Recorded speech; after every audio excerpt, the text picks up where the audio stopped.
Si on n'attrape pas de poisson, on va littéralement avoir faim ce soir. Bon, il faut qu'on pousse ça, les gars. Donc si jamais il se passe quelque chose, on sera coincé là-bas, au milieu de nulle part. Nous avons déployé la voile et partons vers l'horizon. Je ne sais pas si j'ai vraiment envie de connaître la réponse, mais je vais lui demander si l'un de ces bateaux a déjà coulé.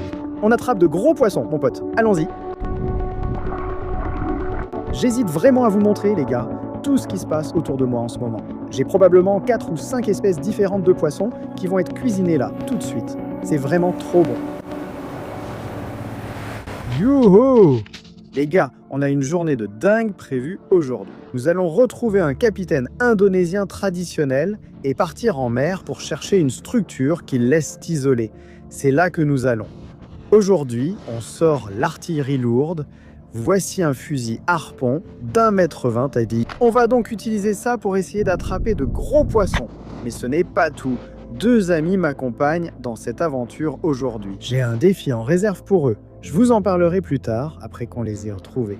Ce sera un défi complètement fou. On va commencer à explorer le long de cette côte, trouver notre capitaine de bateau, puis on commencera à s'aventurer dans le Grand Bleu pour attraper des poissons. C'est le plan. Si on ne pêche pas de poissons, on aura faim ce soir. On va donc essayer partout. On doit en attraper. Ensuite, on cuisinera avec un Indonésien local. Si on attrape du poisson, je ne sais pas ce qui va se passer, mais la journée sera folle. Regardez tous ces bateaux traditionnels derrière moi. L'un de ces bateaux appartient à notre capitaine. Vous vous demandez sûrement, c'est quoi sur ta poitrine, épaules, etc. Les gars, chaque semaine, je me donne à fond pour vous, et la semaine dernière, j'ai fini à l'hôpital. Ce n'est pas grave, non? En fait, j'ai eu une infection à staphylocoque dans toutes mes coupures, juste parce que je marchais sur les plages sans nettoyer mes coupures. J'ai été très mal la semaine dernière, mais là, je suis de nouveau en forme et prêt à foncer. On a un gars d'ici sur la plage. Tu veux faire quoi? C'est quoi ça? C'est quoi ça? Information. Les enfants doivent vendre des bracelets. L'argent sert à aller à l'école et à acheter du matériel scolaire parce que l'école est très chère. Bracelet. Bracelet, combien? 50 000. Bonne journée, mec. Profite bien. Va t'acheter une glace. D'accord? Je lui ai seulement dit d'aller s'acheter une glace. Quel héros!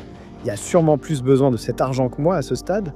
Je vais donc juste être généreux et le donner. Je ne suis pas là pour prouver que je donne de l'argent. C'est juste ainsi ici. Je suis béni grâce à votre soutien. Voilà notre vie. On est en Indonésie, c'est le plan de Dieu.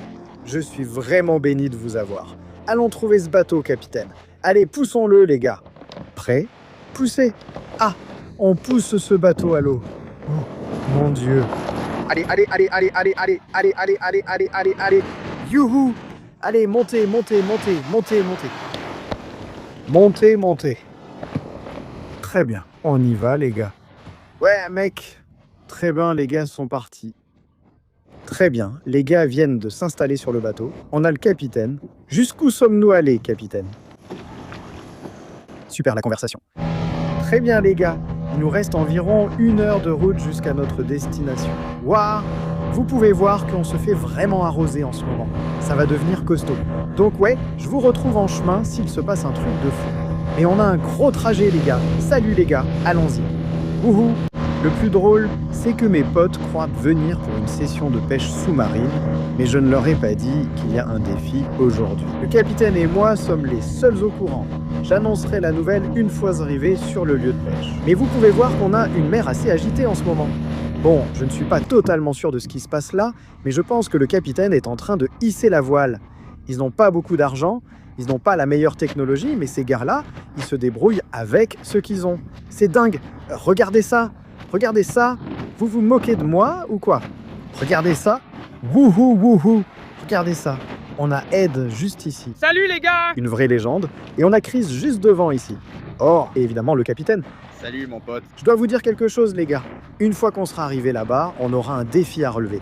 Je vais fixer quelques règles pour nous. Une fois qu'on y sera, ça va être dingue, d'accord? Marché conclu. Les gars, mettent les voiles vers l'horizon. On est littéralement 4 sur ce bateau traditionnel ici en Indonésie, mec. Si on ne revient pas, envoyer quelqu'un en Indonésie, au milieu de nulle part, c'est là qu'on va. Il n'y a ni balise de détresse, ni fusée de détresse sur ce bateau. Si un problème survient, on sera coincé au milieu de nulle part. Regarde-le. Ouh! Waouh! On utilise la force du vent en ce moment, mon gars. En gros, cette voile sert à soulever le bateau hors de l'eau et elle va simplement nous propulser à travers toutes les vagues. On va vraiment accélérer, doubler ou tripler la vitesse d'un moteur de 15 ou 20 chevaux. C'est fou en ce moment, les gars. On a déployé la voile et on fonce vers l'horizon.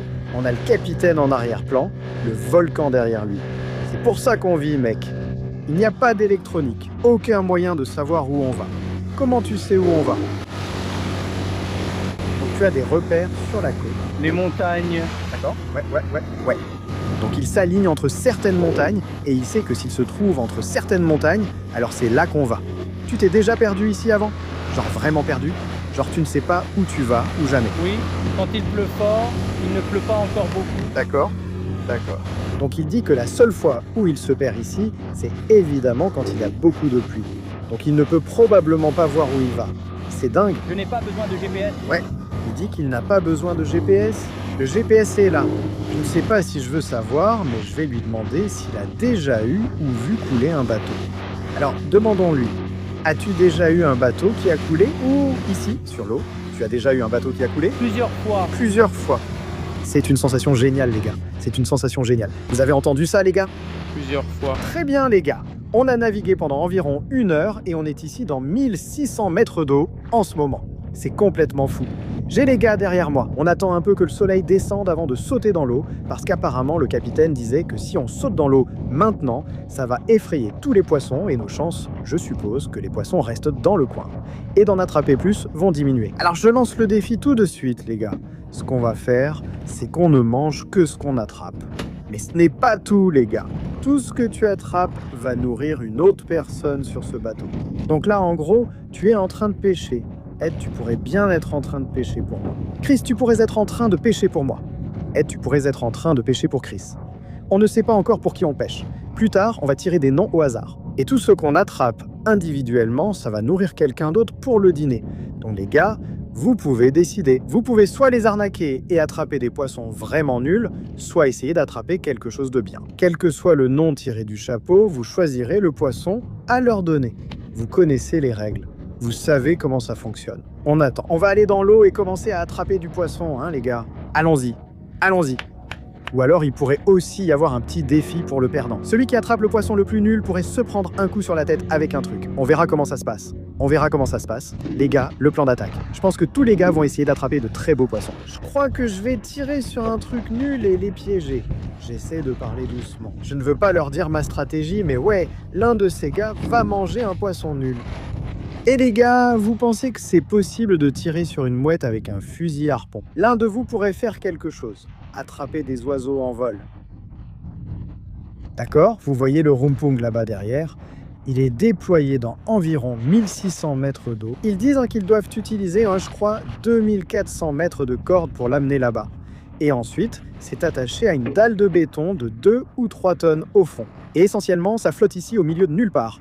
Ça survit à toutes les tempêtes et tout ce genre de choses quand elles passent. Le capitaine disait justement qu'il a perdu un de ses rumpung. Il en avait un autre encore plus loin. Mais qu'est-ce qui est arrivé à ton rumpung? Quoi? Il s'est juste cassé. Avec un bateau. Quoi? Un bateau l'a percuté? Oui, un bateau l'a percuté. Oh! Donc, un bateau a traversé sa ligne et a ensuite coupé son rumpung. Et puis, évidemment, il a juste commencé à dériver. Donc, ça coûte environ 4000 $ pour construire ces rumpungs. Donc, ça fait 4000 $ partis en fumée à cause d'un bateau qui a manifestement percuté sa structure. C'est plus que ça. Ces gars gagnent de l'argent avec ce qu'ils pêchent. On les considère, ces structures, comme un investissement. Le capitaine, ici derrière, en fait, possède ces rumpungs. Mais il les loue à une trentaine d'autres personnes dans la région. Et ils peuvent venir pêcher. Et en gros, il lui paie un loyer pour pouvoir pêcher ici et attraper du poisson. Et les gars, vous savez à quoi on n'a même pas pensé? Et si aucun de nous, si l'un de nous n'attrape même pas un poisson, l'un de nous aura peut-être faim. Les gars, il faut absolument attraper quelque chose. Franchement, ça m'est égal. Si personne n'attrape rien, on ne mangera pas. Les gars sont prêts. Bonne chance, champion. Bonne chance, mon frère. On va dans l'eau rejoindre le rumpung et attraper de gros poissons. Allons-y.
Youhou! Quoi?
Wouhou!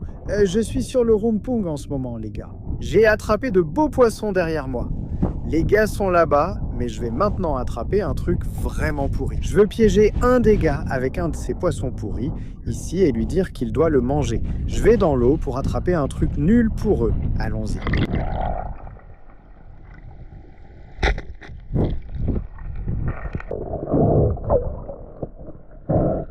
Après-midi incroyable de plongée, les gars. Le soleil se couche à l'horizon. On a dû affronter des conditions un peu difficiles pour rentrer. Arrivé à la plage, j'organiserai tout. Rendez-vous demain pour préparer le repas. On va tirer nos noms au sort et voir lequel d'entre vous, les gars, va manger mon délicieux poisson que j'ai pêché pour vous. J'ai trouvé quelque chose de parfait. Très bien, les gars. C'est le moment de vérité. On est tous là. Il faut savoir qui mangera quel poisson et comment cela se passera avant de cuisiner. Alors, les gars, qu'est-ce que vous avez pêché hier? Ce leather jacket. Tu as pris un leatherjack et de nombreuses carangues arc-en-ciel, ainsi que d'autres espèces. Et toi, t'as pêché quoi, mon pote? Carangue arc-en-ciel. Ce gars n'a attrapé que ces petites carangues arc-en-ciel. On pourrait peut-être assouplir un peu les règles pour ce défi. Qu'en dis-tu, Chris? À 100%. À 100%. On va assouplir les règles pour celle-ci. Donc voilà comment ça va se passer. Ed a en fait suggéré, avant qu'on commence ce défi, que le perdant se fasse gifler la tête avec le meilleur poisson. Probablement le mahi-mahi. Probablement le mahi-mahi qu'on a attrapé hier. Donc je pense que c'est juste qu'Ed se fasse gifler la tête avec le mahi-mahi et aussi qu'il mange ce petit poisson horrible. Donc mon pote, c'est ton dîner. Et maintenant, on va manger du très bon poisson, hein? Allons-y. Allons-y. Ed, tu vas passer un super moment, mon frère. Les gars, on n'a rien inventé. On n'essaie pas de le punir en ce moment. C'est lui qui a dit, ouais, le perdant devrait recevoir des claques avec le poisson. Donc mec, c'est ta faute en ce moment. C'est ta faute. Prends ça, comme une batte de baseball, juste ici, frappe. Et mon pote, balance-lui ça en plein torse. Tu veux la bouche? Non, non, non, non, non, non. Se faire gifler 2 fois, une fois par Chris et une fois par moi. D'accord? Tu es prêt? Tu es prêt, mon frère? 3, 2, 1, c'est parti. Oh, c'était terrible. C'était vraiment nul. C'était vraiment nul. Bon, heureusement que c'est à moi d'y aller. Allez, c'est parti. C'était choquant. Regarde, je ne l'ai même pas touché. Mec, Chris est trop gentil. Ça, je ne suis pas comme ça n'arrivera pas. 3, 2, 1. Ah! D'accord, je vais la voir. Je vais la voir. D'accord, je vais la voir. Prêt? Laisse-moi bien attraper ce truc. 3, 2, 1. Oh! Oh mec, c'était dégueulasse. On l'a eu, mon gars. C'est sa punition. Il a bien pris. Il a vraiment bien pris la dinde, mon pote. Bien joué. D'accord. J'avais envie d'attendrir cette viande sur le visage d'Ed. Donc oui, ça devrait être vraiment bon sur le barbecue, les gars. Regardez ce poisson cuir qu'on mange ici. Elle est très dure, on peut facilement l'attraper et l'enlever, comme le fait le capitaine. Pas besoin de plus, il suffit de mettre son doigt dans le trou à l'endroit où on l'a tiré. Et regardez ça. Vous pouvez donc la tirer directement vers l'arrière. Ce qu'il vous reste, c'est à peu près le morceau de viande parfait, je dirais. C'est dingue, non? Il fait glisser son couteau le long de la colonne vertébrale, là. Vous voyez, il soulève juste la viande, il la détache simplement. Voilà, voici le filet de maï. Magnifique filet de maï blanc. C'est l'une des meilleures viandes que vous puissiez trouver. Donc je pense que celui-là sera pour toi, mon grand. Je l'ai attrapé pour toi. Et je t'en ai aussi réservé un spécial. T'inquiète pas, mon pote. Le capitaine est en train d'entailler ce poisson. c'est ce qu'on va mettre sur le barbecue. Ça semble être un assaisonnement pour le poisson. Qu'y a-t-il dedans? Oignon, Oignon, ale, ale, piment. piment, Gingembre? gingembre. Et ça? De la sauce soja? C'est sauce? Oui. Ketchup et huile. Oui, et de l'huile. Si vous pouviez sentir ça en ce moment, il y a tellement d'arômes qui s'en dégagent. Ça sent tellement bon. Ici à Bali, c'est, je suppose, leur truc principal. Comment ça s'appelle? C'est du sambal? Sambal. C'est comme ça que vous appelez ça? Sambal? Oui. Sambal. Oui, c'est le sambal balinais. Donc c'est comme ça qu'ils l'appellent ici. C'est vraiment mon truc préféré. C'est super épicé, avec du gingembre. Mon pote, ça te fait pousser des poils sur le torse. C'est ce que ça fait. Là, on va vraiment cuisiner comme il faut. On a probablement 4 ou 5 espèces différentes de poissons qui vont être cuisinées maintenant. Donc on va essayer toutes les espèces différentes, voir laquelle a le meilleur goût. Je pense que je sais déjà lequel a le meilleur goût. Ce ne sera certainement pas celui d'Ed, ça c'est sûr. Alors on passe à la préparation. Ça va être génial. On est en train de nettoyer les poissons en ce moment. Je pense qu'on va allumer le feu derrière et cuire directement les poissons. Ça va être trop bon, mon pote. D'accord? Tu vois que ce sambal prend forme. Elle l'a légèrement écrasé pour en faire une pâte. Ça sent vraiment, vraiment bon. Épicé? Oui, un peu épicé. Un peu épicé. D'accord, je pense qu'on a réussi à allumer le feu. Allons-y, on va descendre ici. Le feu est prêt pour la cuisson. Regardez ça. Regardez ça. On a réussi à allumer un feu. Ouais, les gars. J'hésite vraiment à vous montrer, je suppose, tout ce qui se passe autour de moi en ce moment. Et c'est juste une partie de la vie ici en Indonésie. Je ne sais pas si vous pouvez voir ce chien juste derrière moi.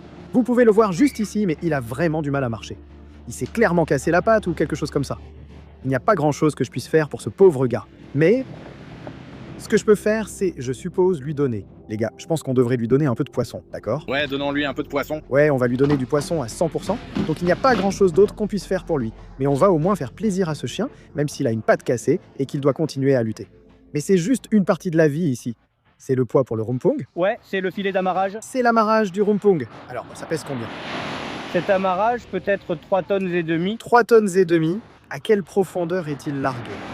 Ça dépend des endroits où je peux le placer, mais normalement je peux le mettre à environ 1600 mètres. D'accord. Donc ce bloc de 3 tonnes et demie ici est largué à 1600 mètres. Comment fais-tu pour l'amener à 1600 mètres? J'avance avec une cinquantaine de personnes et j'ai besoin de leur aide. Tu as besoin de 50 personnes pour pousser. Oui, pour pousser et tirer dans l'eau d'abord. Je fais le coussin avec le courant. Il me faut 20 flotteurs. Tu as besoin de 20 flotteurs. 20 flotteurs à l'avant. D'accord. Et ensuite, après, je peux pousser ça jusqu'à ce que ce soit dans l'eau à environ 4 mètres de profondeur. D'accord. Donc tu le pousses dans l'eau, puis tu le fais flotter avec des bouées, et ensuite tu le remorques avec ton bateau. Oui, après, peut-être que j'ai déjà poussé et que c'est déjà dans l'eau. Je peux le remorquer avec le bateau. Tu peux l'embarquer sur le bateau. 40 bateaux. 40 bateaux pour le remorquer jusqu'au large. Oui, 40 bateaux comme celui-ci. Ils le mettent à l'eau, le maintiennent avec des bouées, attachent 40 bateaux et le remorquent 20 km au large. Celui-ci, 25. 25 km au large. C'est complètement fou. Vous pouvez voir que c'est essentiellement ce qui soutenait ce rumpung sur lequel on pêchait là-bas. D'accord? Donc on a une feuille de bananier juste ici. Ce qu'ils font, c'est qu'ils prennent, je suppose, ce poisson qui est enrobé dans cette marinade et ils l'enroulent ensuite dans la feuille de bananier. Et après... D'accord. Oui, d'accord. Et ensuite, ça crée comme un petit paquet juste ici. On a les deux poissons différents maintenant. On a les petits paquets juste là, vous pouvez voir. Et on a aussi le poisson grillé au barbecue. Mais les petits paquets vont sur ce petit feu juste ici. Hop. Ça a vraiment l'air bon. Et ensuite, je suppose que ça va aller sur ce gros truc juste là. On a le poisson d'Ed juste ici. Il a l'air super. Ed, regarde la tête de ce truc. On dirait la tienne, mon pote. Très bien. On va mettre ce truc au-dessus du feu juste ici. Ed, c'est ton poisson juste là, mon frère. C'est vraiment génial. Je n'ai jamais vu ça auparavant. Ce qu'il fait, c'est qu'il prend cette feuille de bananier et il, je suppose, écrase ou coupe l'extrémité. Il la découpe en lanière? Il la découpe en lanière et ensuite quoi? Ça crée comme un pinceau, tu peux le passer sur le poisson. Ouais. D'accord. Ouah.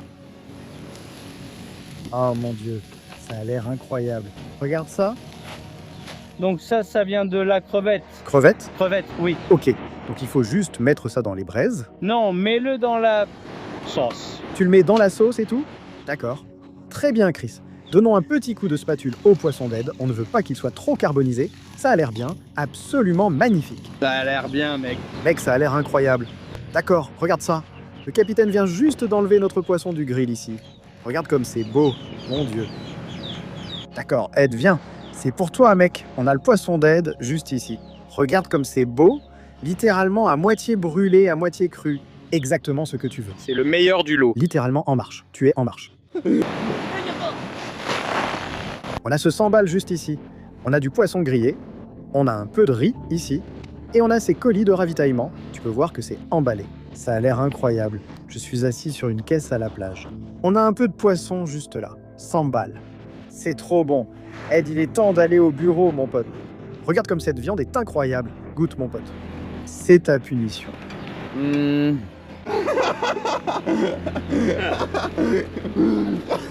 Eh, Il l'a littéralement recraché derrière. Les gars, on ne va pas faire manger son poisson à Ed sur la plage, alors qu'on profite déjà de cette belle viande. Santé et merci, capitaine. Merci à tous. Santé. Santé a été un épisode de folie et j'ai adoré vous avoir avec moi. On va s'asseoir, profiter de ça, boire quelques bières, et je vous retrouve pour la prochaine aventure de folie. N'oubliez pas de liker et de vous abonner. N'oubliez pas, les amis. Chouhou! Ouais, les gars,